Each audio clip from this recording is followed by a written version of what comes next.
Alright, so we've got Demo 6, Camera Cuts with the Story Tool. That's the next topic we're going to look into briefly. So let's switch our layout to Rob's Demo Story layout. And the first thing we're going to do is we're going to insert a character animation track and assign Gaunt into that track. And we'll say Insert Current Take. We'll frame up on that so we can see that we have Gaunt. It's called the collapse shot motion because he is collapsing after he has been shot. And what we're going to examine here is our camera switcher. So we've got 4 user-defined cameras in the scene. If we drag one over into our shot track, it will create the first clip there. If we toggle into the camera switcher view in the viewer, we're just going to frame something of an establishing shot, wide shot. So we can see that up until the point that he's getting shot, it would be a nice transition. So let's just say our first camera cut will end at about frame 20 there. Let's take camera 1 and make it our next camera shot in the shot track. So let's just kind of find our friend Gaunt in the scene and go to a medium close-up to emphasize the shooting, maybe a bit of a down angle.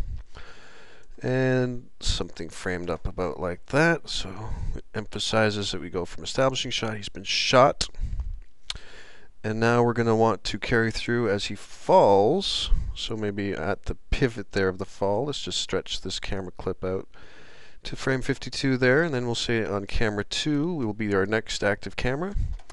And so we're dragged from that medium close-up, and now we want to kind of establish the side shot so that we can see the falling motion. Let's get that framed a little better so that he's falling sort of into our frame. And at that point on impact, sort of about there, let's say we'll trim that camera back and we'll introduce camera 3, throw it into the shot track one more time as long as it is selected. And now we have an extreme close-up on his head, because hypothetically we'd like to see a nice reaction of his eyes at that point. So let's actually back up now that we've seen the motion and just kind of scrub through that. Oh, he's writhing in pain. So if we just rewind our time, hit playback, we'll toggle the mode of the camera so that we're looking at models only. And we can see now that we've set up a very quick cinematic with our 4 cameras and the little collapse shot motion that we have.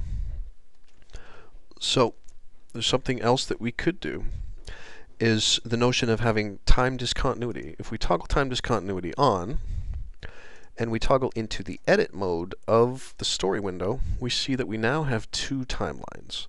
So in edit mode, we have the ability to take our shot and actually have it correspond to a different part of the action. So we're going to back up a bit so that we see at that particular moment in time, as we scrub the time, we'll see that time clip 4,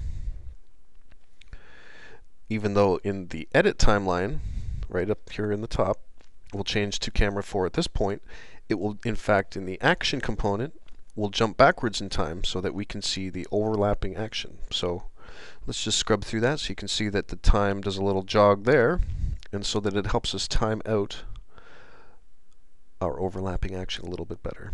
Another powerful thing, let's just make that happen at the same time so that we don't get kind of a funky refresh loop happening, is that we can preview cross dissolves on screen, which is also very powerful to help your editorial staff kind of see what's going to be happening once it is a transition like that will occur. And that's about it. I think that wraps up the tutorial demonstration of an introduction into the story tool, and thanks for paying attention to all of these videos, and we'll talk to you again soon.